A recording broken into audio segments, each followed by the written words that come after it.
Good morning. My name is Thomas Cuda, and today I will be talking on the effect of performance-enhancing drugs on the sport of baseball. So, why does this matter? Well, since I was 2, I've played baseball, and baseball is a very important part of my life. I really love the sport, and performance-enhancing drugs are threatening to destroy this sport.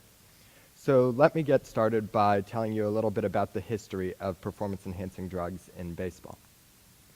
So the first PED in baseball was the amphetamine. Amphetamines were used back in the 1970s, and they were called greenies. They were used because these players had to play 162 games in 180 days. That's a lot of baseball. If you go to one game, you're pretty tired afterwards, and then having to do that day in and day out is ridiculous. So why did the MLB not care in the 1970s when these players were taking amphetamines and all sorts of substances to get them back ready for the next day? Did they boost stats? Well, there's pretty concrete evidence that they did. There was a significant amount of increase in stolen bases every year. So why did the MLB not really care then? Was it because these players weren't receiving the power stats that they were getting that now they do? Maybe. But why is it really important for the MLB now? Well, there is a very unfair advantage that's given by the modern steroid. The modern steroid has helped gain roster spots for some of these players. Up in the upper right-hand corner, there is a pitcher named Antonio Bastardo, who is a relief pitcher for the Phillies. Earlier this year, he was suspended for 50 games for steroid usage, and he had competed the year before with Dan Meyer, who's right here, for a roster spot with the Phillies. Dan Meyer was not very happy when Bastardo was suspended for steroids. Also, records are a very important part of this. Down there we have Barry Bonds, who is notoriously grouped with the steroid users. He broke the all-time home run record and took it from Hank Aaron. So why are the records important? Because baseball, among everything else, is about its own history. You can't allow for steroids to destroy what was already made by these people who did it clean. So the players.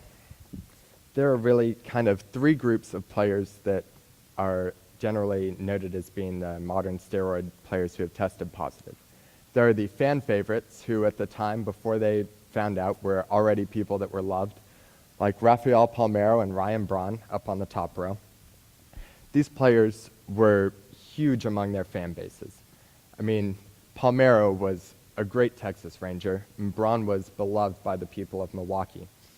But these players are now infamous because they told significant lies instead of just admitting why they tested positive. I mean, Palmeiro even purged himself. He was convicted of perjury for it. The next row are Manny Ramirez and Alex Rodriguez. These were the bad boys of baseball. The MLB didn't really care that these players got themselves into trouble because there were already bad news on the field anyway. And then last are those who are still beloved. Like Nelson Cruz, as we saw a couple weeks ago, was huge when he came back to Texas after his 50-game suspension. And David Ortiz is still praised as being one of the people who did it clean when he had a positive test back in 2003. So there was this saying that it's once a cheater, always a cheater. Why is that not true now? Because these players have come back and they've had a significant good impact for their team, and the fans don't really care when it's their team that's getting their player back. So these players who were accused and don't have positive tests, we have the 4 big guys. You have McGuire, who has since come out and said that he used steroids. He hit 70 home runs and set the record for most in the season for a while, but now he has admitted his mistakes and realizes that he has to try and make amends to be accepted back into baseball. So he is now the hitting coach of the Los Angeles Dodgers, who advanced yesterday to the NLCS. So he knows that he can't repair what he done, but he can at least try and salvage his reputation. Then you have these other players here, Sosa, Bonds, and Clemens. they all show significant signs that they were on steroids. They had no positive test, of course, but they had a late growth from their 20s to 30s. They had significant anger problems during their career. They built their careers on power, and they had few injuries, and their power lasted a long time as well as their career.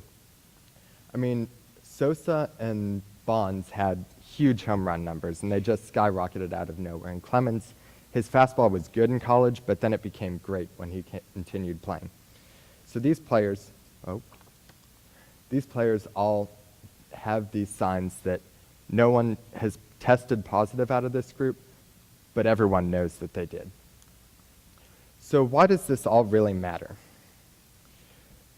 The real importance of steroids in baseball is that high schoolers are influenced by this. I mean, there are players out there who see that they could become what these professionals are, and they decide that they want to take that chance. I mean, why wouldn't you want to be able to throw as hard as Clemens? But in teens, there's a significantly higher risk among steroid users. There are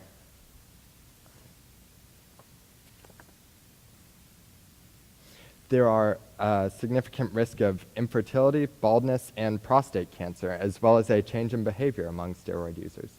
And as you can see by this graphic, in the 8th grade, about 1.2% of students have started using, and going all the way up to the 12th grade, where there are about 2.7 nationally who use.